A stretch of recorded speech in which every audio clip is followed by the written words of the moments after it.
noite, enfermeiros e aspirantes. Sejam todos muito bem-vindos ao Nurse Talk, que é um projeto que eu criei para entrevistar enfermeiras e enfermeiros incríveis. Para quem não me conhece, eu sou Jade Ottoni, enfermeira emergencista e forense, e daqui para frente a gente vai falar bastante sobre emergência, trauma, enfermagem forense e tudo mais.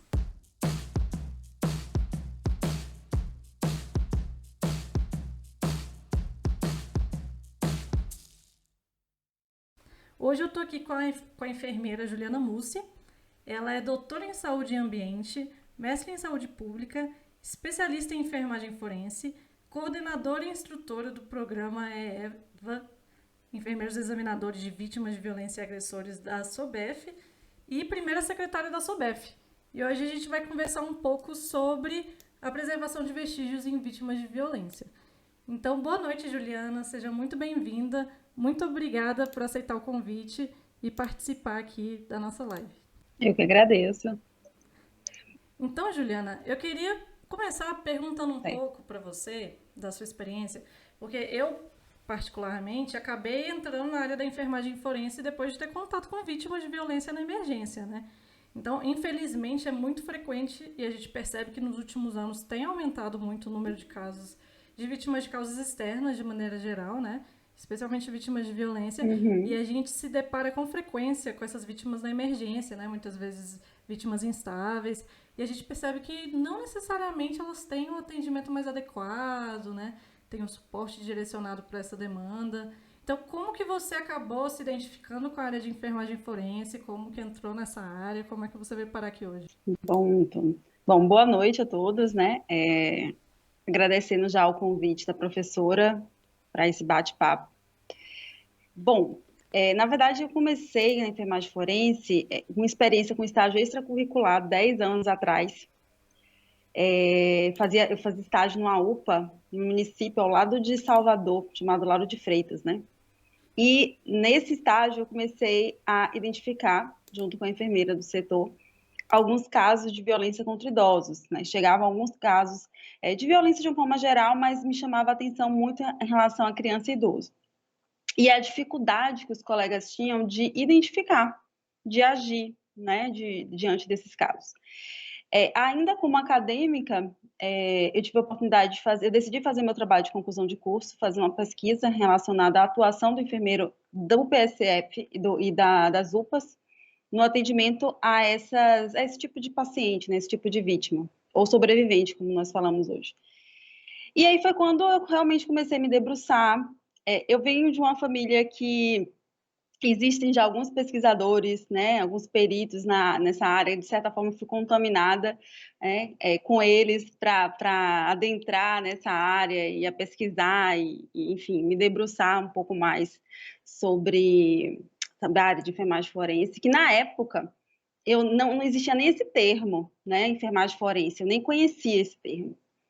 E minha irmã ela é perita odontologista, meu cunhado é também cientista nessa área, e aí eles viajaram para fora e trouxeram livros, né, dessa área, eles estiveram num evento que eles conheceram a Virginia Lynch, e aí foi que eles trouxeram, falaram um pouco mais sobre o que eu já vinha estudando, na verdade, era uma ciência, né, se chamava enfermagem forense.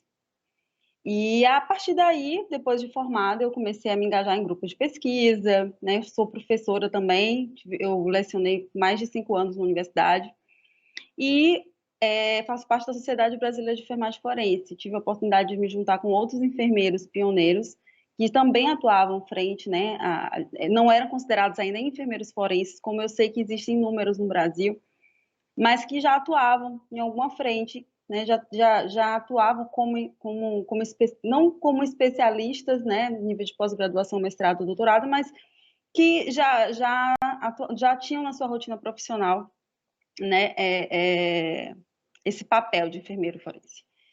E então de lá para cá eu venho me especializando, na verdade, eu venho me especializando mais no atendimento às vítimas de violência sexual e tive a oportunidade de fazer meu trabalho de doutorado na área, né, de preservação de vestígios no serviço de urgência e emergência. E essa necessidade, né, na verdade, essa ideia de pesquisa, ela surgiu primeiro, das práticas, quando eu levava os alunos para estágio, que como enfermeira forense, eu percebia que existia uma série de fragilidades no atendimento desses pacientes, né? A gente começa a ter um olhar mais minucioso em relação a alguns aspectos que, às vezes, na rotina dos colegas que não têm muita experiência, passa despercebido. E, somado a isso, comecei a pesquisar em relação a algumas condutas. Eu tive a oportunidade de conhecer algumas enfermeiras forenses dos Estados Unidos e começava a comparar nas discussões, a gente começava a comparar como é que elas atuavam lá, né? E a gente comparando aqui o que existia no Brasil.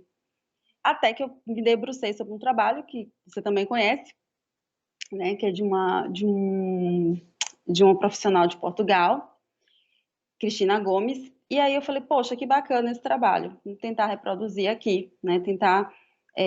Eu quero conhecer um pouco mais o que é feito. Por que, na verdade, eu sei o que não é feito, mas por que será? Né? Qual o nível de conhecimento dos profissionais? Será que já existem protocolos relacionados a isso? Enfim, se a gente criasse um protocolo, né?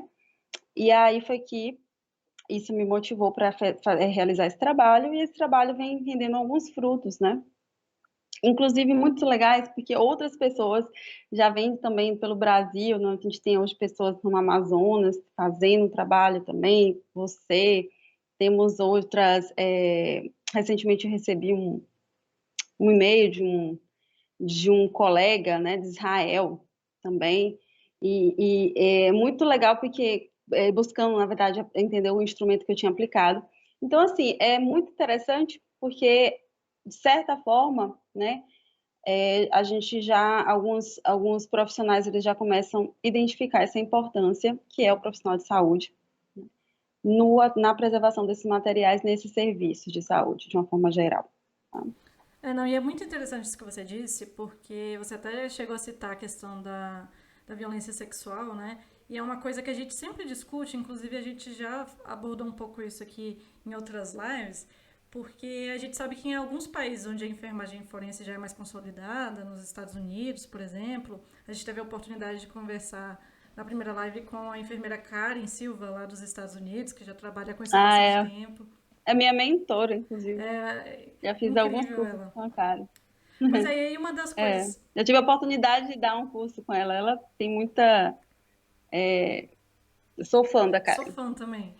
E aí a gente até comentou sobre como o atendimento do enfermeiro forense ou da enfermeira forense a essas vítimas de violência sexual, em especial, dá uma abordagem, uma qualidade de assistência completamente diferente, né? Então, no Brasil, a gente tem uma situação em que uma vítima de agressão sexual, ela vai ter que registrar a ocorrência, ela vai ter que procurar o serviço de emergência, ela vai ser encaminhada ao IML, ela vai ter que recontar aquela história diversas vezes, vai ter que ser reexaminada, e tudo isso gera aquela revisitação do trauma que ela passou, né?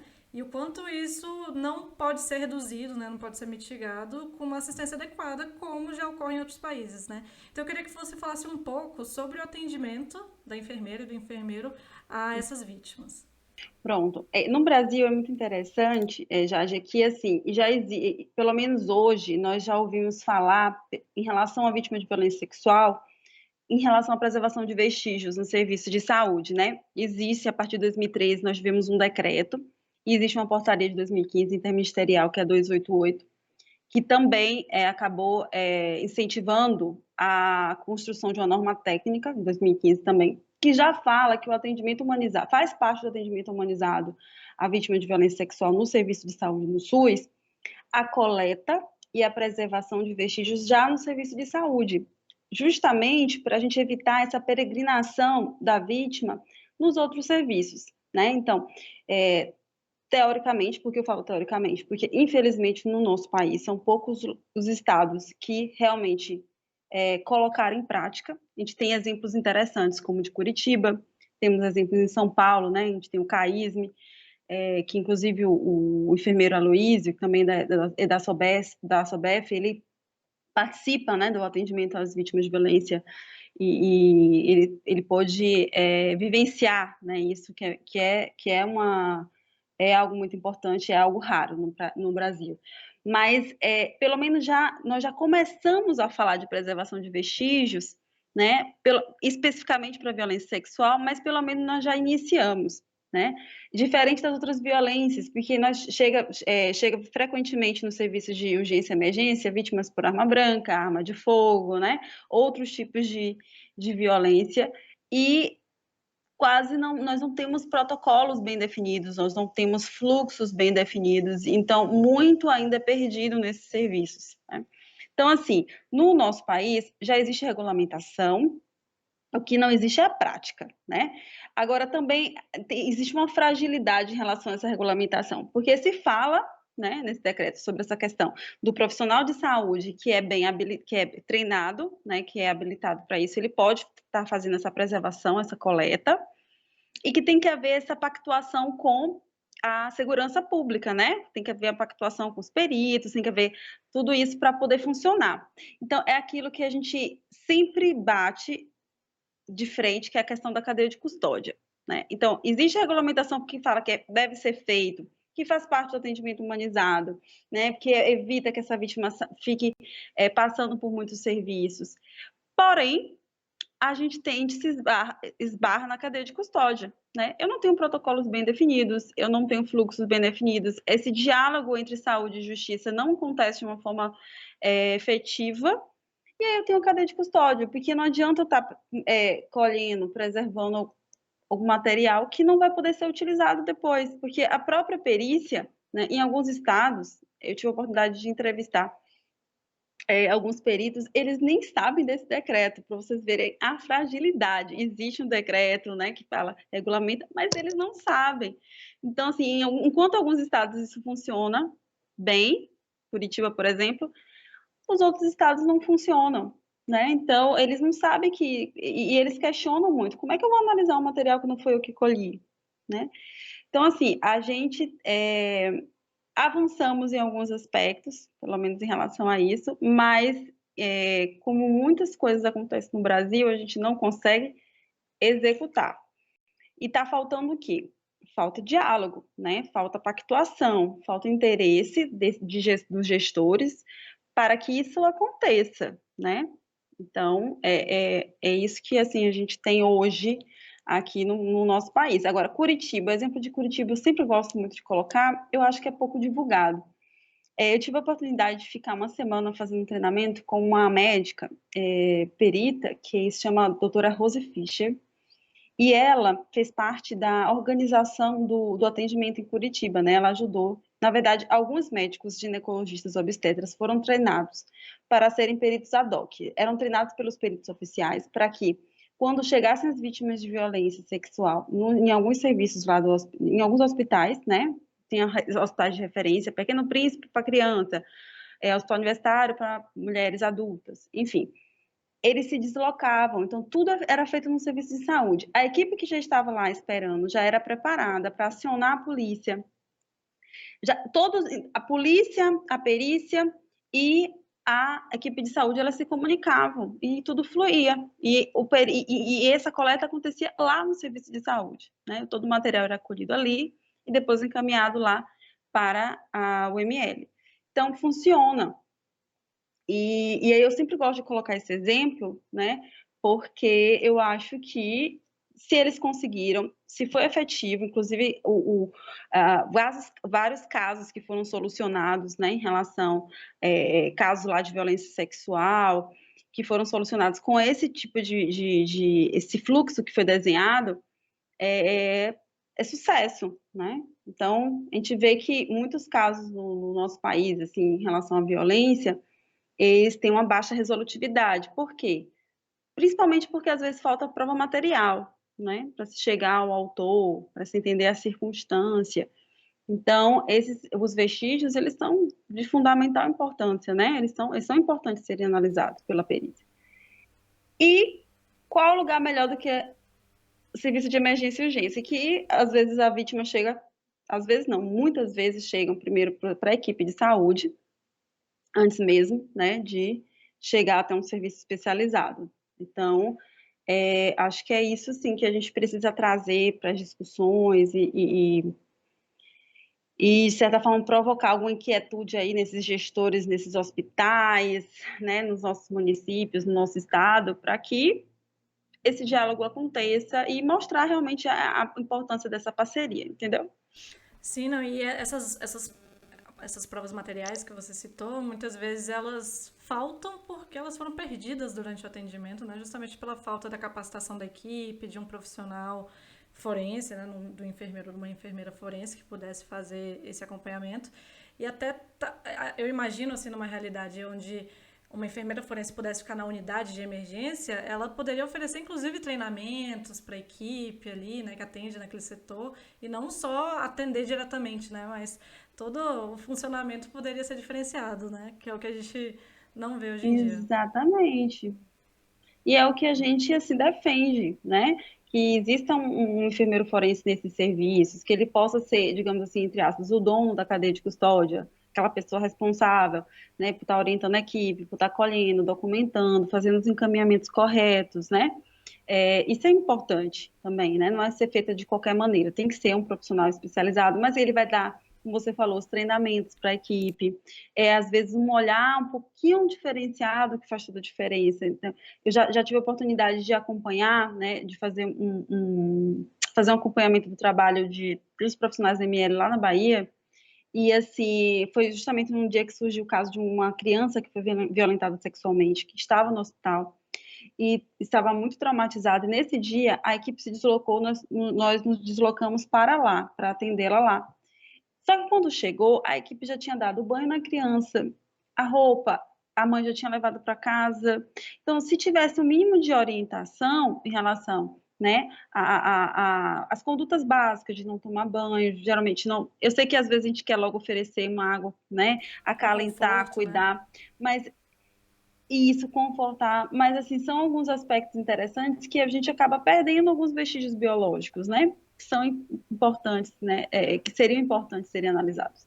Então, assim, o básico mesmo, às vezes só educação, né? Só informação seria suficiente nesse caso. Então, é isso que acho que a gente tem que né, tá tentando divulgar aí, provocar fazer essas provocações, né? É, com certeza. Tem uma autora americana, que é a Georgia Pasqualoni, que ela definiu aquelas 27 categorias de pacientes forenses, né? Pra gente identificar o que seria um paciente forense na Uhum, emergência. E aí ela tem um artigo de 2015, ou seja, em 2015 ela já falava sobre a importância de ter uma articulação entre o enfermeiro forense, considerando, claro, o uhum. contexto dela, onde já existia essa especialidade bem instalada no país, a relação do enfermeiro forense com a autoridade policial para garantir a cadeia de custódia, né? Então, assim, eles já estão nessa discussão há muito tempo. E aí eu queria que você falasse um pouco É. em relação à sua pesquisa, dessa experiência conversando com a autoridade policial, né, com os peritos, sobre qual que é a visão deles sobre isso. Uhum. Porque a gente sabe que atualmente a legislação impede que a cadeia de custódia, por exemplo, seja aberta no hospital, né? Ela vai ser aberta ou na cena do crime, ou no IML, ou na delegacia. Então, o que que os Isso, peritos falaram para você isso. sobre isso? Sabe o que foi interessante? É que quando a parte da pesquisa não precisa qual, eu entrevistava os peritos, né, aqui do estado. O mais interessante é que eles falam sobre a importância, eles trazem até alguns casos que eles não conseguiram analisar por conta de materiais que foram perdidos no ambiente hospitalar.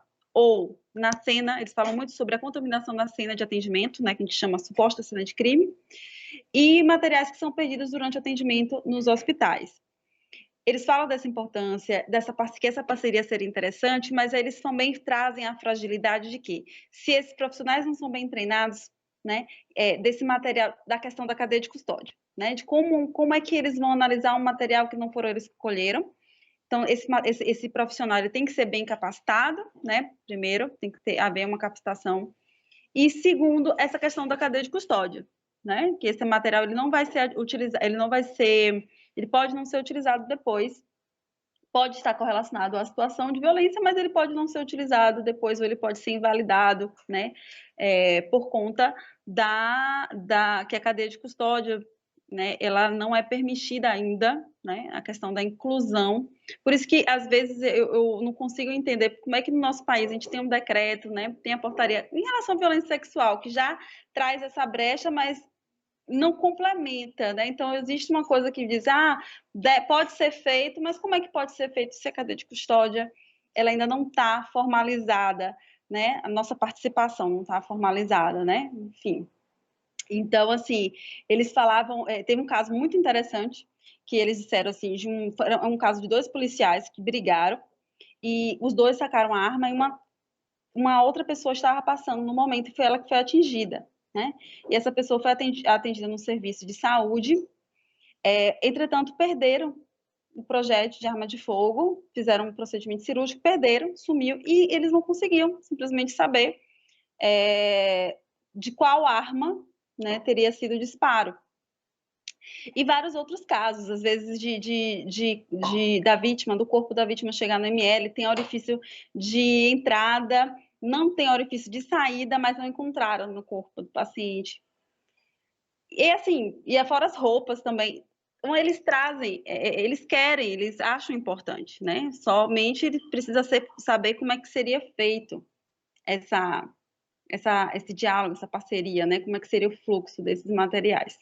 Sim, e você deu alguns exemplos aí, eu já passei por várias dessas situações, inclusive acho que foi justamente isso que me despertou o interesse na enfermagem forense. Acho que a primeira vez que eu pensei em enfermagem forense, quando ela nem era regulamentada ainda, foi assim, logo um pouco antes dela ser regulamentada, foi na época que eu fiz o meu mestrado, eu fiz uma pesquisa na unidade de emergência, e aí eu acompanhava algumas admissões, e eu lembro de um dia ter visto chegar uma vítima de perfuração por arma de fogo. E aí, durante o atendimento, na hora que a equipe foi remover as roupas, um dos profissionais colocou o dedo no orifício da perfuração, né, pelo projétil, e puxou a roupa por ali e E rasgou a abriu. roupa.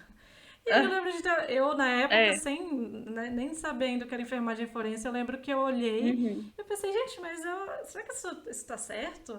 A impressão que eu tenho aqui leigamente é que aquilo ali tá alterando de alguma forma a evidência, né? Porque é a roupa, a perfuração tava Com bem ali. certeza. E aí eu comecei a ter um pouco mais de interesse nisso. Mas eu lembro de, durante a residência, uma colega atendeu uma criança que tinha sido vítima de intoxicação, a suspeita da equipe era isso. E depois que a criança foi admitida, os outros tripulantes da viatura começaram a apresentar os mesmos sintomas e aí ninguém conseguia descobrir o que ela tinha. Os bombeiros foram na casa dela, não conseguiram identificar nada. E quando voltaram na unidade para buscar as roupas da criança para analisar, as roupas tinham ido para o lixo. A equipe da limpeza já tinha levado e a gente não tinha mais nem como recuperar. Então isso é muito recorrente, né?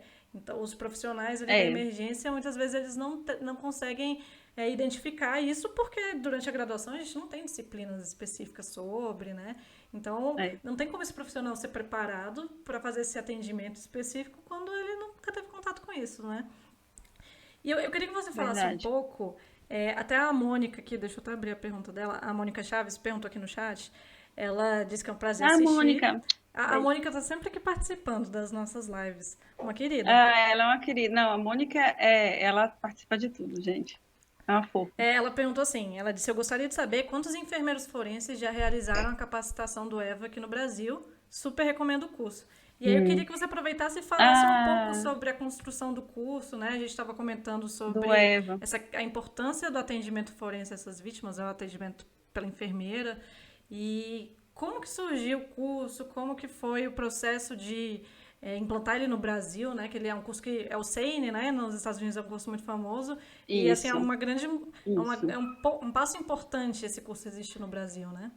Com certeza. Então, na verdade, nós realizamos o primeiro SENE aqui no Brasil em 2019. A Eileen Allen, que é uma das coordenadoras, né, do programa Enfermeira Forense lá no Nova Jess, ela coordena, né, todo o programa lá de atendimento às vítimas de violência sexual, ela veio para cá como palestrante.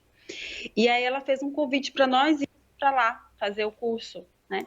Só que acabava que ficava muito oneroso. A gente pensou, e se a gente trouxesse ela para cá e juntasse enfermeiros que tivessem interesse em aprender, né, mais sobre isso? Foi quando nós fizemos o convite, ela aceitou, e aí nós da SOBEF, né, nós nos juntamos e existe um congresso aqui em Aracaju, na Universidade Tiradentes, um congresso grande de enfermagem. E a gente pediu também apoio, né? Eles foram super parceiros e nós conseguimos trazê-la.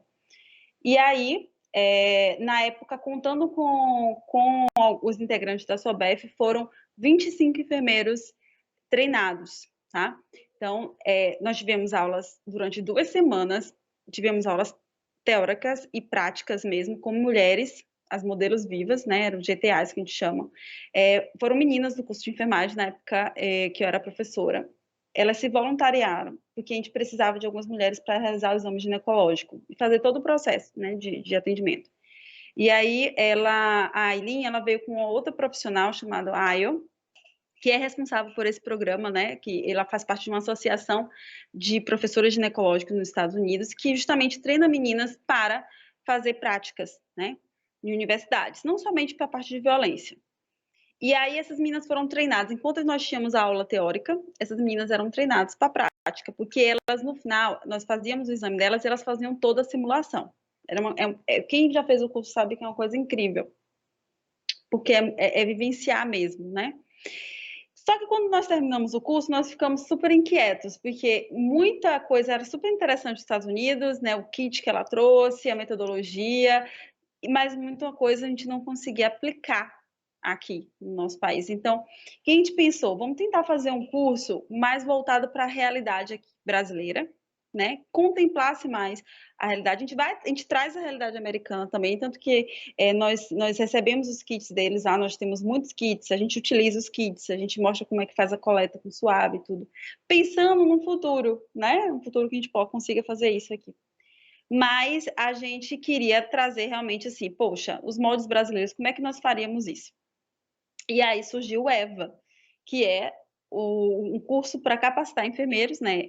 EVA significa enfermeiros, examinadores de vítimas de violência e agressores, porque nós achamos interessante incluir a questão dos agressores também. Então, tem um módulo que nós abordamos os tipos de agressores, como fazer o manejo de algumas situações de crise, né? Porque é interessante, é importante a gente entender disso também. Porque a gente fala de enfermagem forense, a gente fala muito sobre a questão da vítima, né?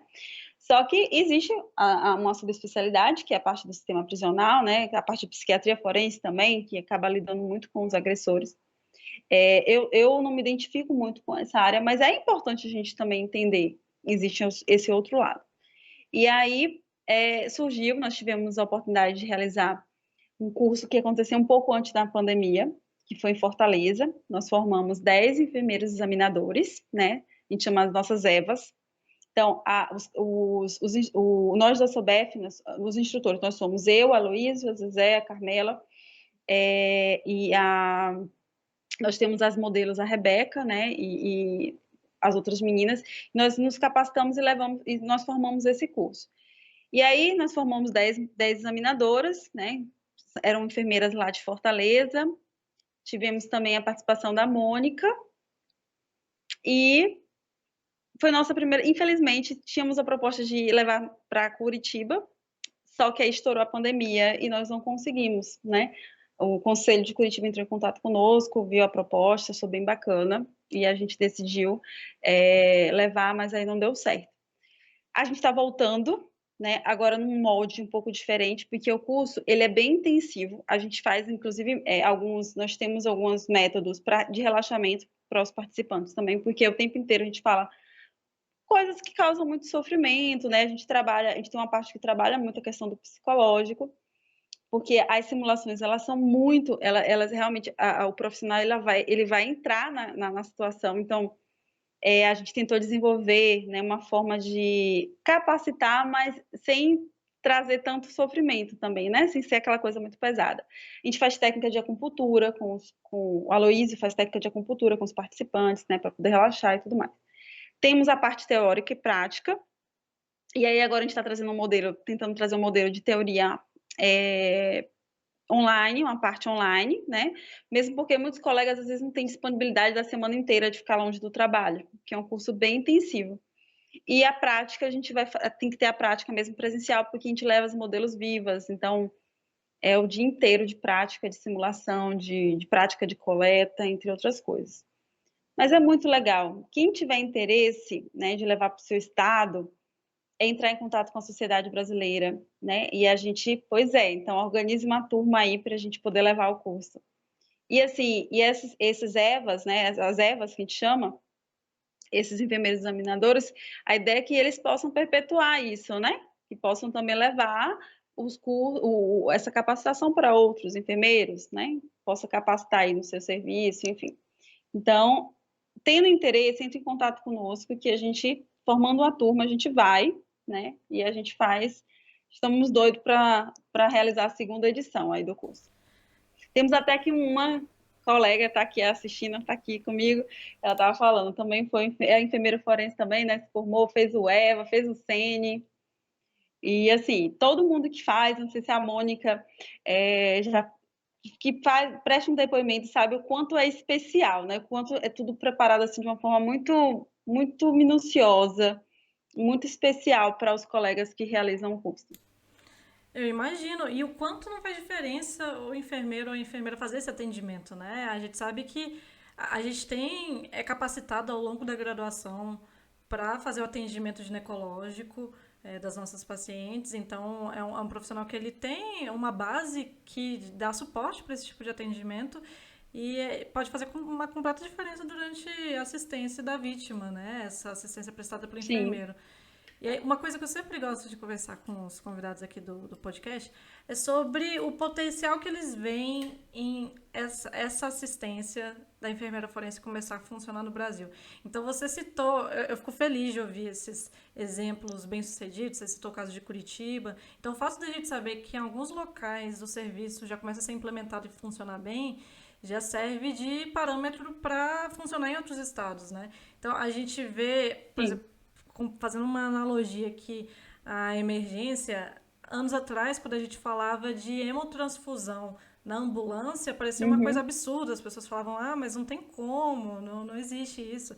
E aí começaram a vir Uhum. recomendações internacionais de que quanto mais cedo hemotransfudir, melhor.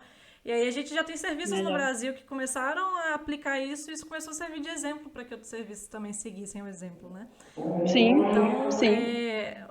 essa é uma área que tem muito potencial, porque é o que eu sempre falo, na enfermagem forense a gente tem muitas atividades que elas precisam ser feitas, né? Muitos procedimentos que precisam ser feitos, várias áreas que estão ali, que acabam sendo preenchidas por outros profissionais, ou simplesmente não são ações que acabam não sendo executadas porque não tem um profissional específico para aquilo, né? Então você citou a questão de, por exemplo, quantas vezes os vestígios não são perdidos na emergência porque simplesmente não tem um profissional responsável pela cadeia de custódia e os outros profissionais também não são capacitados para esse atendimento, né?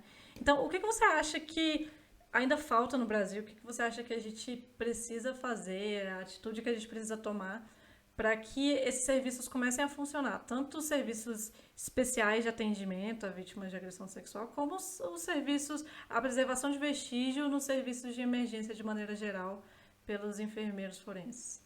A gente precisa provocar os gestores, os governantes, as pessoas que possuem, né, tem como instrumentalizar, na verdade, ela tem como fazer com que isso saia do papel, né? Porque protocolos existem, tá? Assim, propostas existem, mas a gente precisa provocar quem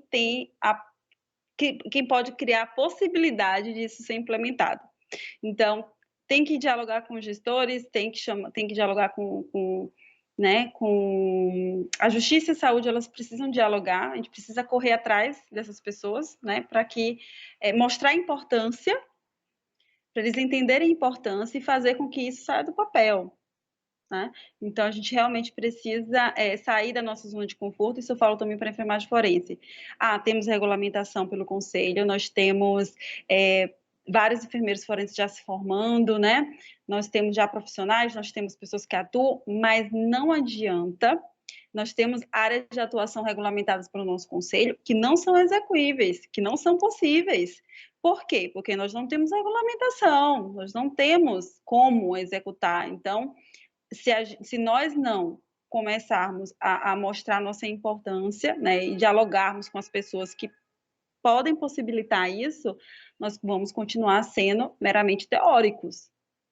Então, para a gente partir para a prática, para a gente conseguir executar aquilo que nós estamos propondo, eu preciso de possibilidades, e essas possibilidades dependem de outras pessoas. Então, a gente precisa sair, arregaçar a manga, sair, conversar, dialogar, né? E algumas portas vão se fechar, outras vão se abrir, e tudo bem. né? Porque se vocês olharem a história lá nos Estados Unidos, eles também passaram pela mesma dificuldade que nós estamos passando hoje. E eles conseguiram. Então, nós também podemos conseguir, né? Então, precisa dialogar com gestores, precisa dialogar, né, com os governantes, precisa dialogar com as pessoas que tem como estruturar isso, né? Tem como fazer que saia do papel. É verdade. Você tem alguma recomendação para aqueles profissionais que atuam, que atendem vítimas de violência rotineiramente, assim, não só na emergência, mas em unidades básicas de saúde, em ambulatórios, em outros serviços especializados? Você tem alguma recomendação para esses profissionais sobre os cuidados que eles têm que ter com essas vítimas, tanto no manejo de vestígios, para evitar a perda dos vestígios, quanto Uhum. na abordagem a essas vítimas de violência de maneira geral? Olha, eu acho assim que os colegas que atuam, né, na verdade, eu não digo não só emergência, porque hoje todos nós, em algum momento, em algum tipo de serviço, nós lidamos, né, nós encontramos. Mas aqueles que atuam frequentemente, eu acho que a recomendação que eu posso dar é se capacitar. Mesmo que você não seja um enfermeiro forense, você não almeje, né, se especializar, mas é se capacitar minimamente com o quê? É você saber o que você documentar, fazer um bom registro faz toda a diferença. Então, o próprio registro, né, que nós realizamos no prontuário, ele é considerado um vestígio, né? O prontuário ele pode ser utilizado como prova indireta durante um processo investigativo. Então, é se capacitar minimamente para você oferecer um atendimento, aquele atendimento que nós falamos tanto de integral, né? A questão da integralidade do cuidado. Porque eu penso muito que o enfermeiro, ele é garantidor de direitos humanos. Nós não existimos só para cuidar de feridas, não existimos só para cuidar do corpo, né? Nosso papel, ele vai além. E ser garantidor de direitos humanos é garantir que aquela pessoa, ela tenha direito, né, a ter o caso, né, solucionado, né, que naquele momento que ela passou naquele momento difícil, pelo menos ela tem o direito de que se faça justiça em relação àquilo. Então, eu posso ser instrumento, né, colaborador, eu posso facilitar isso, ou eu posso comprometer. Então, que todos nós sejamos colaboradores, né, que possamos fazer a diferença para essas pessoas. Então, se capacitar minimamente, saber pelo menos como fazer um bom registro, saber pelo menos como não destruir. Eu posso não colher, mas eu posso preservar a partir do momento que eu não toco, né, de qualquer forma. Então, a partir do momento que eu não corto a roupa de qualquer maneira. Então, eu acho que seria essa assim, o conselho, né, a mensagem que eu deixo aqui para os colegas. E para quem está super interessado em fazer o curso EVA, que várias pessoas comentaram aqui, que expectativa que elas podem ter para os próximos cursos, considerando o fim da pandemia? Pronto. Então, nós estaremos nos reunindo nos próximos dias, né, para definir o início das aulas online e definir a perspectiva da prática, né, porque a prática nós não abrimos mão. Então, vai ser um final de semana, estamos decidindo ainda se será em São Paulo. Então, a gente está tentando escolher um local, primeiro, vocês que estão interessados, a depender do estado, né, que vocês, às vezes vocês podem juntar um grupo de enfermeiros, a gente vai para o estado de vocês. Então, a gente faz a teoria online e a prática a gente vai realizar no estado de vocês. Então, o que a gente precisa? A gente precisa de pelo menos um grupo mínimo aí de 10 a 15 pessoas, tá? Para poder a gente conseguir deslocar, porque a gente precisa deslocar alguns instrutores e precisa deslocar as meninas, né? E aí a gente faz mais uma média disso. Então, quem tiver realmente interesse, entra lá no Instagram da Sobef, tá? É @sobef-br, ou no site, enfim. Mas lá pelo Instagram, entra em contato, manda uma mensagem que a gente vai voltar, né? A gente entra em contato e tenta organizar aí. E aí a Jade, você que tem interesse também, leva a gente para Brasília, né? Já organiza aí os colegas de Brasília que têm Sim, interesse pode em realizar o deixar. curso, que aí a gente vai. As perspectivas são boas, porque assim, está tendo mais vacinação, né? As pessoas já está havendo uma abertura maior. É claro que a gente realizaria com todos os cuidados que são necessários, óbvio, mas a gente já tem uma possibilidade melhor em relação a isso aí, tá? Então, acredito que daqui para o final do ano acho que a gente consegue realizar a nossa segunda turma. Então, aguardem aí a teoria e a prática lá para dezembro, mais ou menos. Muito bom, Juliana. Parabéns por esse trabalho. Eu acho que, como eu disse, eu acho um passo muito importante para o estabelecimento da enfermagem forense no Brasil. Apesar de a enfermagem forense ser uma área extremamente abrangente, então até você chegou a mencionar, eu não tenho tanta afinidade com a abordagem dos agressores, por exemplo, mas tem Os muita gente que, agressores, por sim. exemplo, eu conversei bastante com a Karen sobre isso, né? Ela é enfermeira A Karen psiquiátrica. adora. Então, Ela adora. dentro da enfermagem forense a gente tem desastres, tem missões humanitárias, tem o atendimento a Tem muita vítimas de coisa violência. legal. Tem muitas áreas, né? Então, para quem se interessa por essa área, apesar de ser uma área, claro que cheia de pesos, né? Uma área que a gente tem que ter uma abordagem bastante delicada em muitos aspectos, tem que ter um preparo especial, mas é uma área extremamente Sim. importante e a gente sabe que ela é muito importante para o Sim, estabelecimento da especialidade, né? O enfermeiro consegue fazer uma sim, diferença enorme na assistência dessa vítima, e inclusive no acompanhamento, em como ela vai lidar com aquilo, né? E claro que a equipe multidisciplinar também vai fazer toda a diferença, mas um enfermeiro que consiga dar uma primeira abordagem diferenciada, ele vai conseguir mudar uma grande parte do desfecho, né? Então, parabéns pelo com certeza. trabalho. Eu já tô ansiosa, Agradeço. eu vou mandar mensagem lá para a Sobef, porque eu quero fazer o curso com certeza. Já Manda sei. sim, reúne que a gente vai. Isso, já sei os colegas aqui que têm interesse também, a gente se reúne para fazer o curso. Vai ser um prazer recebê-los aqui em Brasília. Então, muito Pronto. Tá obrigada, bom, eu que te Juliana. agradeço. Obrigada a oportunidade de falar aí um pouquinho do meu trabalho. E estou à disposição, gente. Foi ótima a conversa, tá? E não esquece, não. Quem tiver interesse, a sociedade está disponível e, assim, tenho certeza que todos vocês vão gostar. O curso é incrível. Com certeza. Muito obrigada, Juliana. Muito obrigada a todos que estavam aqui assistindo. Várias pessoas comentaram aqui no chat elogiando, né? Agradecendo a presença da professora Juliana. Então é isso. Muito obrigada a todos e a gente se vê na próxima. Tchau, gente. Até mais.